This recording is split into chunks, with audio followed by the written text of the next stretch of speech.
Jumpa lagi ya, dan kita kemarin saya diajak diskusi dengan Ustadz Yusuf PI ya. Jadi Ustadz Yusuf PI ini biasanya mau mencoba yang namanya keimanan kekristenan ya. Sampai hari ini beliau masih penasaran, mungkin karena belum mendapatkan hidayah yang benar dari Allahnya ya.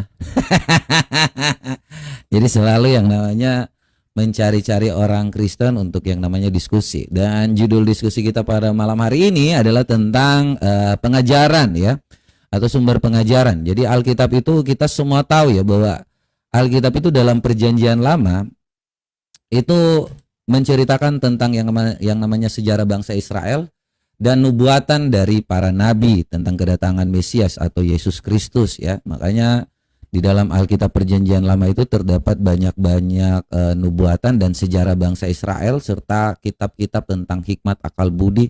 Ada juga banyak kitab kitab kidung-kidung pujian juga ada ya, termasuk bermazmur juga itu menandakan yang namanya kitab untuk nyanyian dan pujian bagi Tuhan ya. Dan di dalam Perjanjian Baru itu adalah yang namanya penggenapan dari Perjanjian Lama. Dan teman-teman semua, Alkitab ini ditulis oleh Injil ini ditulis ya oleh para rasul. Yohanes seperti yang tertulis dalam 1 Yohanes 1 ayat 1, dan apa ini tentang kesaksian para rasul ya.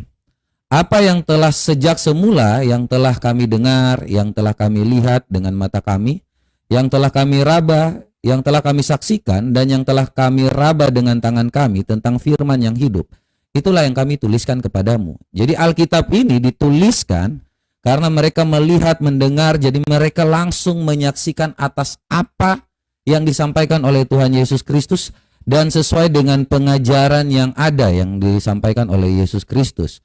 Ya, makanya mereka menuliskan sesuai dengan fakta sejarah, dan hal-hal yang dituliskan itu disampaikan di dalam Perjanjian Baru ya, karena memang Tuhan Yesus datang untuk menggenapi yang sudah tertulis dalam Perjanjian Lama. Dan apa yang juga disampaikan oleh mereka karena mereka melihat, mendengar, dan menyatakannya langsung ya. Jadi tidak ada yang namanya suatu hal yang namanya fiktif ya. Dan Alkitab ini kalau yang disampaikan oleh para rasul itu tidak pernah bertentangan dengan ajaran Yesus Kristus.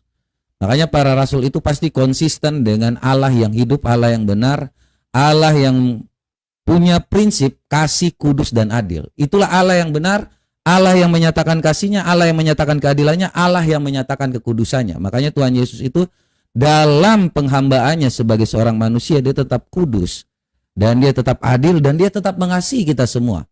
Itulah Allah yang kasih, bukan Allah yang memerintah kita hanya dengan seenak jidat, dengan yang namanya mengatakan tentang sembahlah aku, sembahlah aku. Tuhan kami bukan pengemis, Allah kami itu bukan pengemis.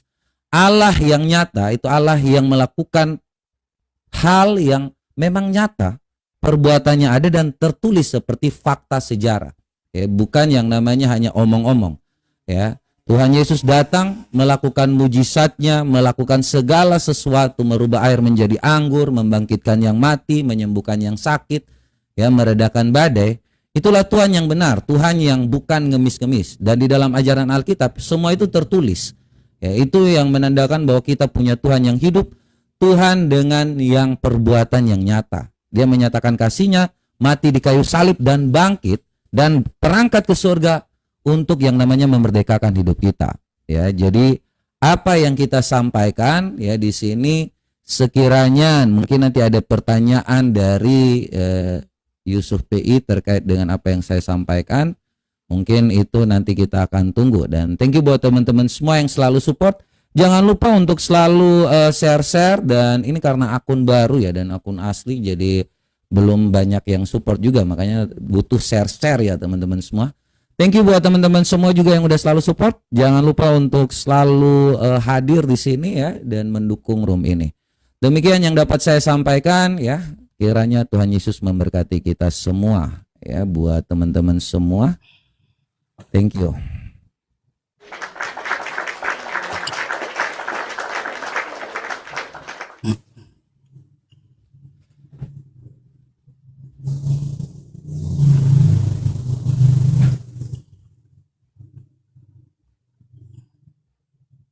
Belum muncul ini.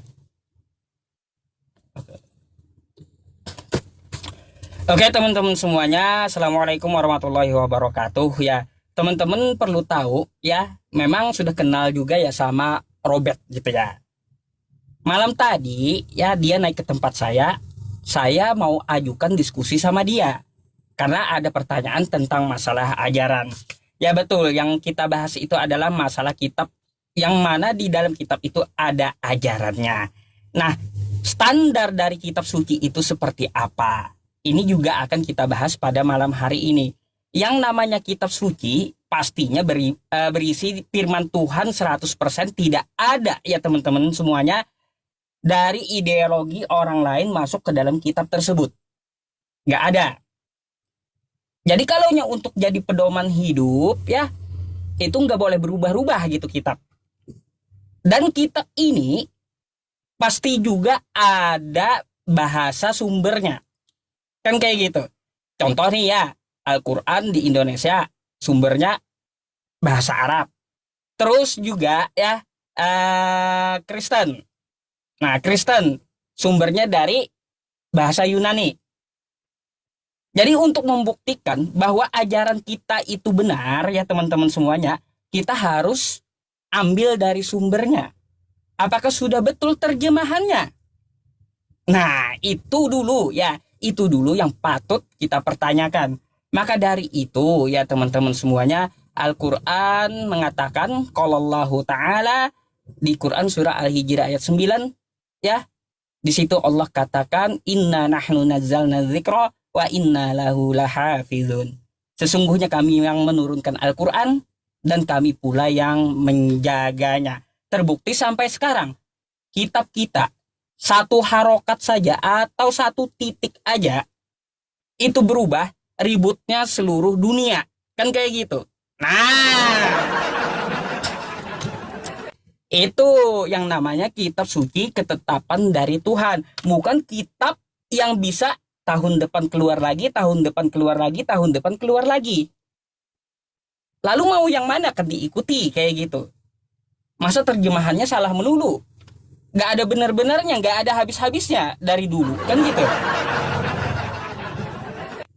Nah, jadi untuk masalah kitab suci ini ya teman-teman kita semuanya, dari Al-Quran. Al-Quran bagaimana proses penurunannya? Ya jelas ya, Al-Quran adalah wahyu Allah yang disampaikan melalui malaikat Jibril kepada Nabi Muhammad SAW yang dituliskan oleh Zaid bin Sabit. Nah, kan kayak gitu, ada 4 gitu penulis dari Al-Quran tersebut.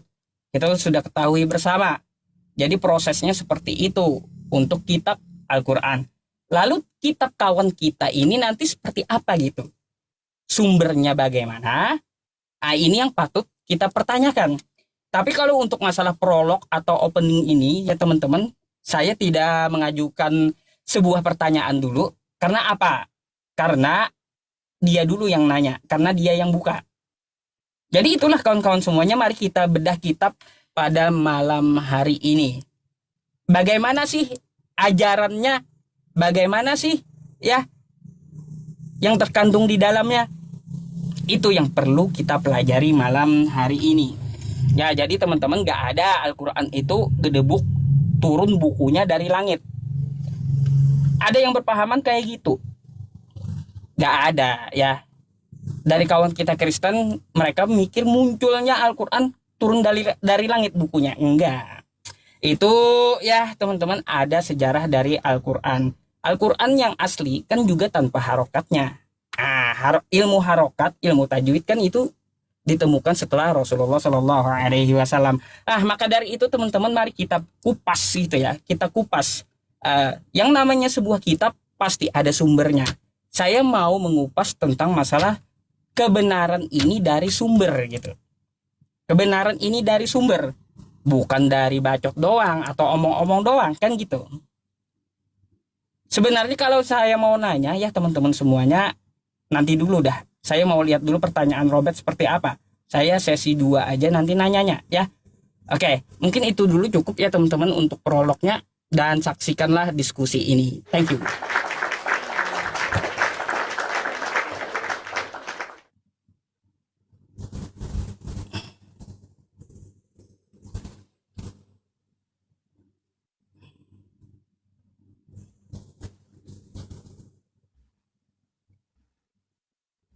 Oke ya.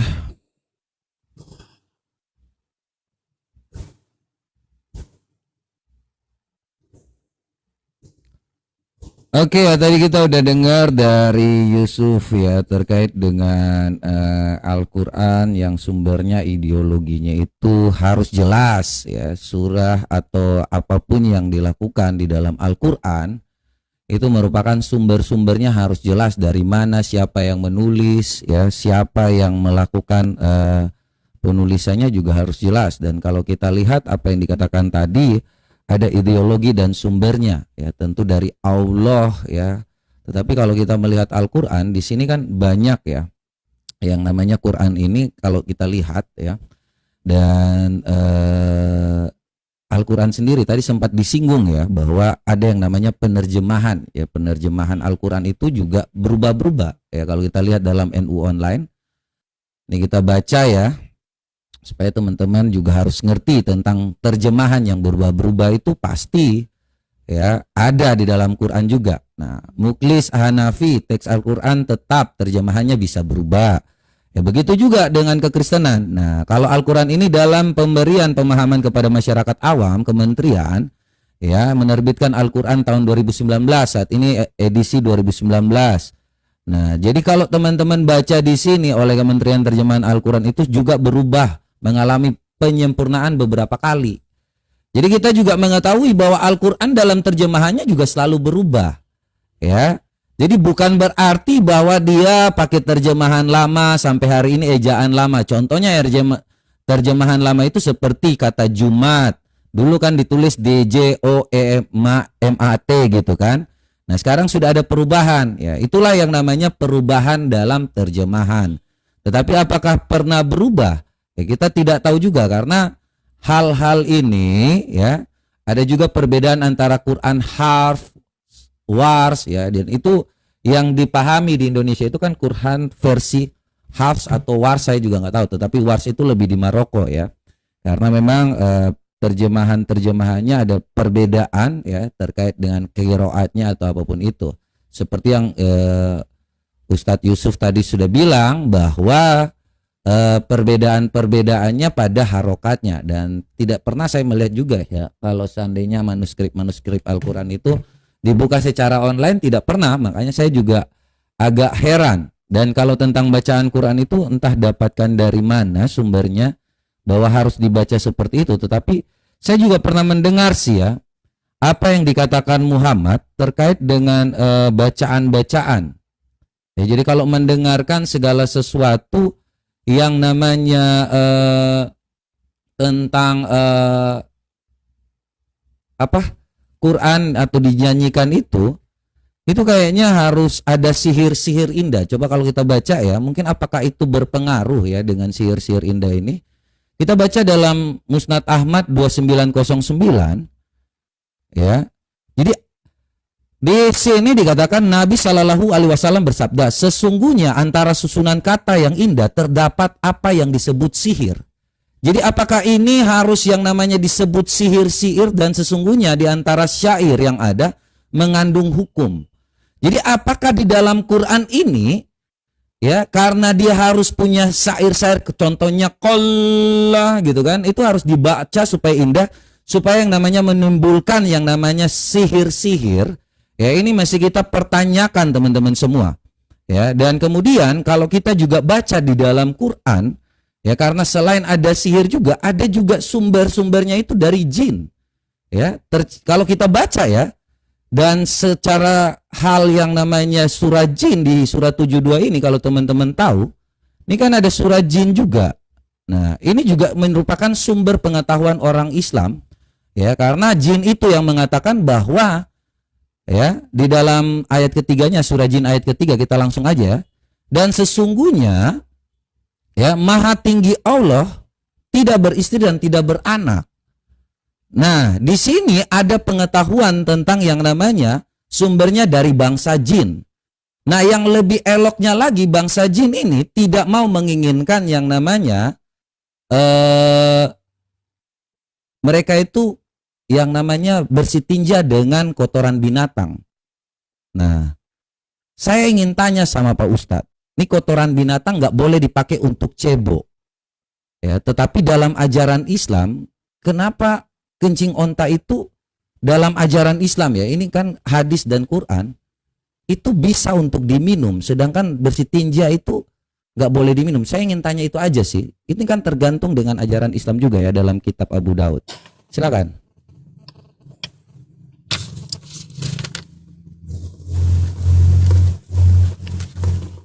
Belum.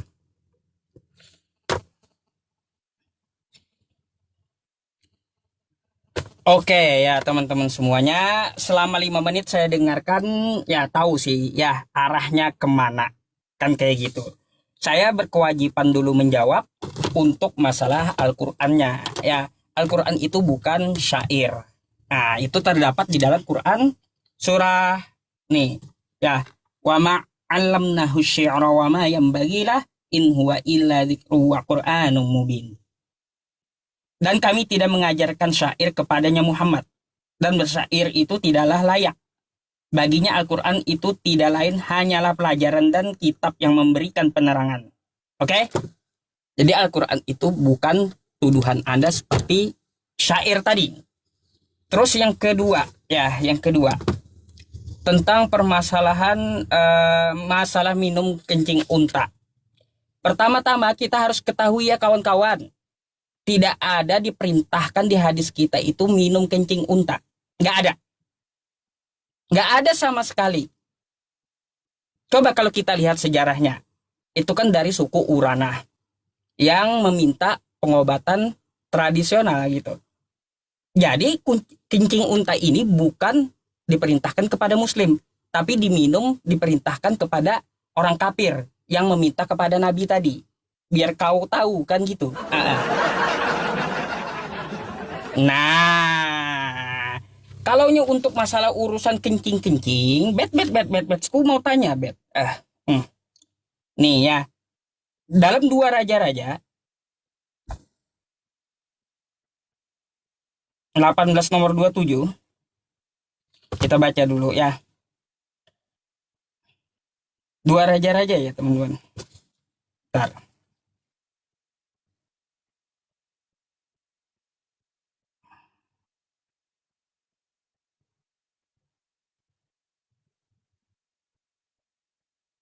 Sebentar ya, saya buka data dulu.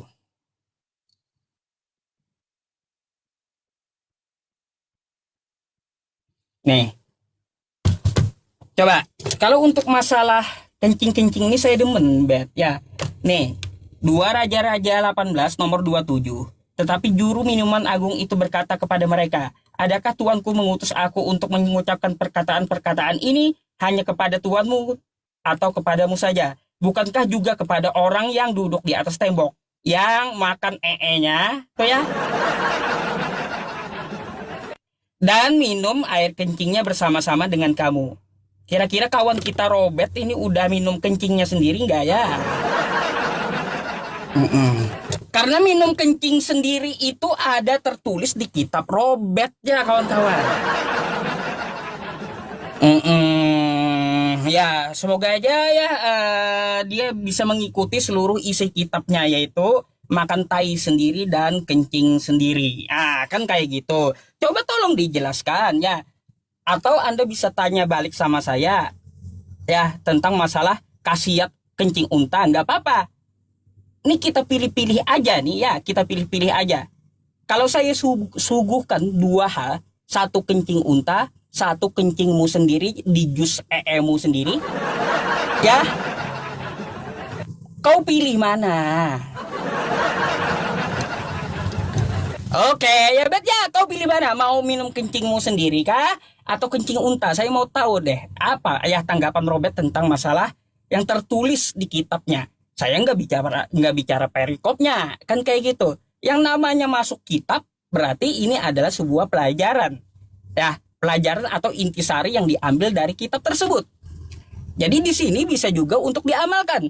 Nah, kalau kawan-kawan kita mempunyai kitab seperti ini, apakah sudah ya Anda meminum kencing Anda dan Anda sendiri dulu gitu ya? Terus untuk masalah kitab itu kata Robert langsung menyaksikan. Para saksinya di mana, Bet? Coba kau buka Lukas 1:1-3. Sejak kapan Lukas menyaksikan luntang-lantung dengan Yesus dia hidup? Katanya kitab yang benar itu langsung menyaksikan. Sejak kapan Lukas itu ketemu Yesus? Saya mau tanya dulu, karena Lukas 1-3 ya, di situ dikatakan kitabmu dari hasil kesaksian dan penyelidikan Lukas. Sejak kapan? Ya, ini saya catat nih. Lukas langsung menyaksikan. Ya, penulis-penulis kitab itu, kata Robert, heran saya. Langsung menyaksikan. Nah, makanya saya trigger di poin ini gitu. Silakan.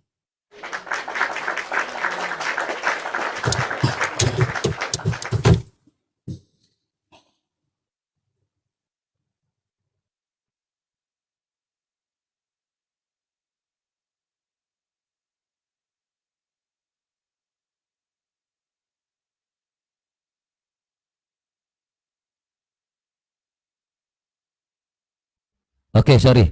Tadi saya sudah mendengar ya terkait dengan ini, langsung aja ya.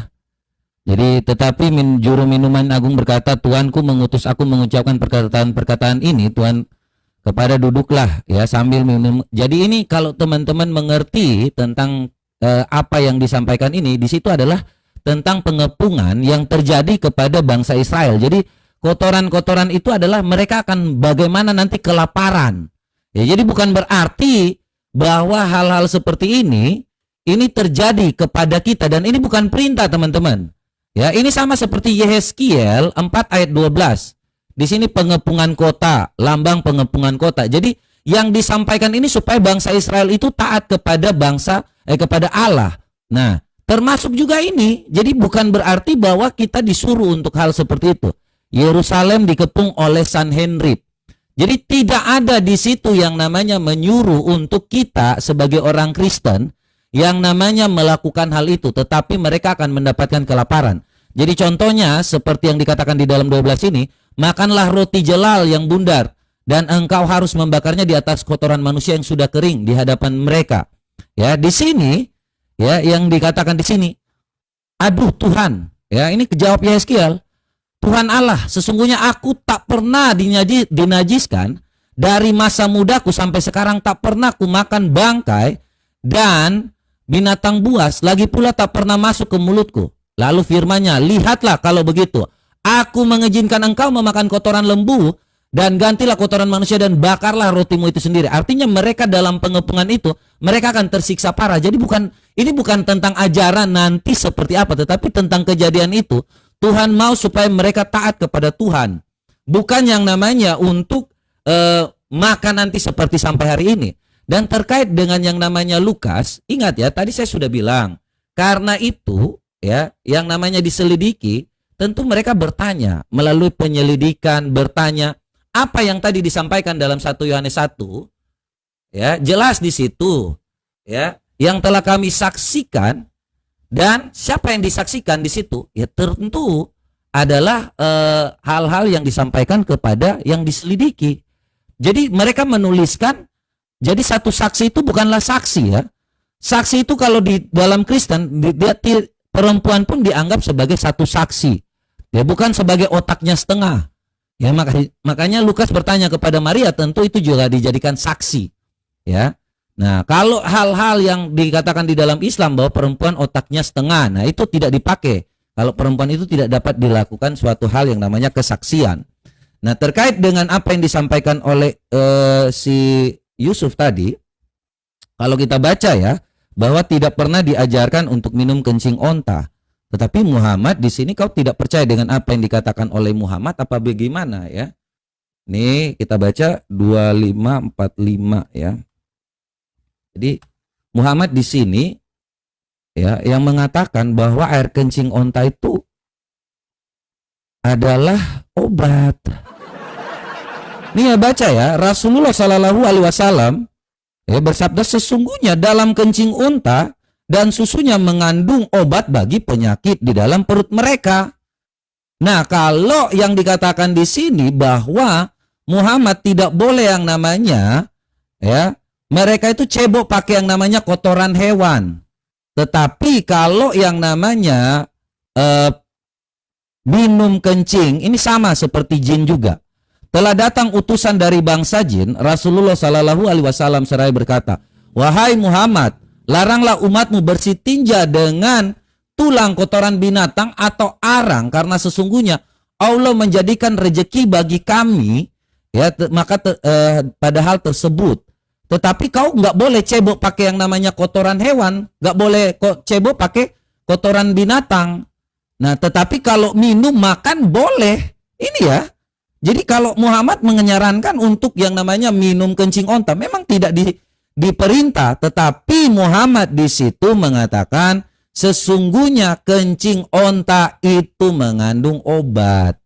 Ya, jadi ini pertanyaannya, apakah Islam itu sama dengan bangsa jin? Ya, bahwa mereka makan dan minum yang sama. Karena ini minum kotoran juga ya. Ini kotoran loh, ya, silakan dijawab.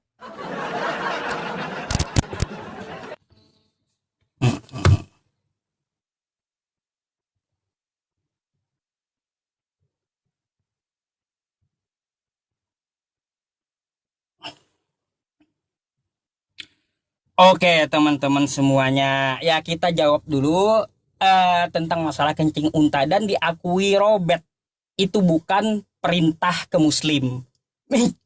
Minum kencing unta itu, ya, terima kasih Bet, ya, tepuk tangan. Tidak ada perintahnya. Nah, itu kan kau tahu ya. Artinya apa? Tidak ada perintahnya kepada muslim untuk meminum kencing unta. Pinter, ya, pinter. Jadi siapa yang disuruh minum kencing unta sebagai obat tadi? Orang kafir, ya. Makanya saya kemarin tuh di Mekah mau cari kencing unta buat kalian semua gitu. Saya kasih ke Kristen kencing untanya. Masalahnya gitu kemarin tuh. Ya, itu Betnya.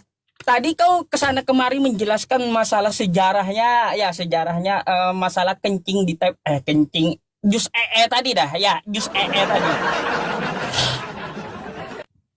Ngapain kau pandang kitab orang sedangkan di kitabmu lebih seram gitu loh. Sama, kencing unta tidak ada perintah. Ini pun juru minuman agung itu kan cerita. Sama hadis itu juga cerita gitu. Cerita hidup Nabi kan kayak gitu. Terus tadi kau katakan perempuan muslim otaknya setengah. Baik, masih bagus perempuan muslim otaknya setengah daripada Kristen yang kagak punya otak, duet. Nih, coba kau buka dulu kitab kau ya. Di Yeremia 4 nomor 22 ya, di situ dikatakan sungguh bodohlah umatku itu. Mereka tidak mengenal aku. Mereka adalah anak-anak tolol dan tidak kegeser. Anak-anak tolol dan tidak mempunyai pengertian. Gak punya akal dia, Bet. Ya. Nggak ada otaknya. Mereka pintar untuk berbuat jahat, tetapi untuk berbuat baik mereka tidak tahu gitu. Jadi masih ada ya, masih mending perempuan muslim otaknya setengah daripada yang kagak punya otak sama sekali gitu loh.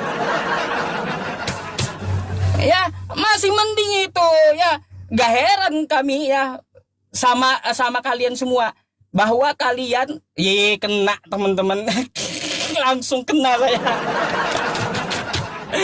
Aduh. Iya.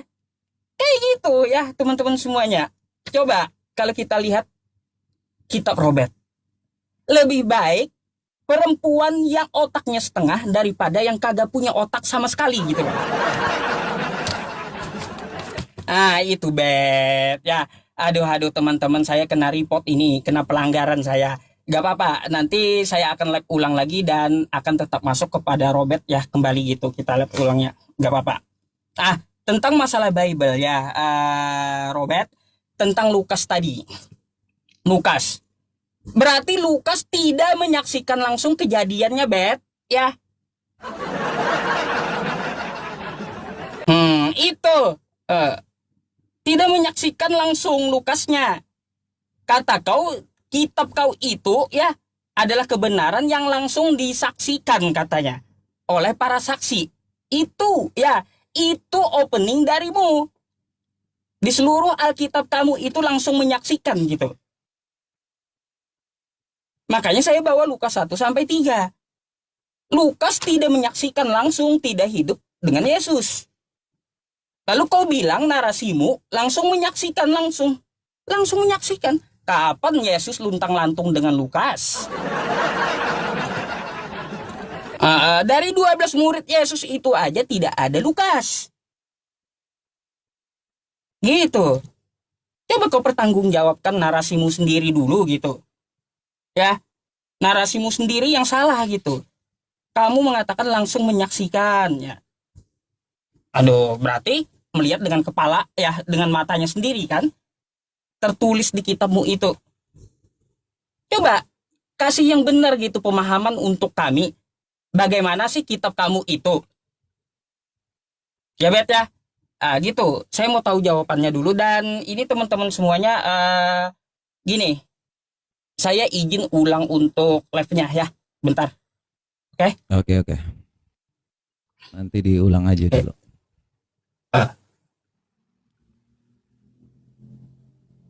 Rungkap nanti kita. Kau juga kena nanti PK sama saya. Bentar ya. Iya, itu nggak bisa teman-teman, pelanggaran itu kalau 10 menit aja diteruskan nanti ke ban seminggu gitu. Kenapa di report? Iya.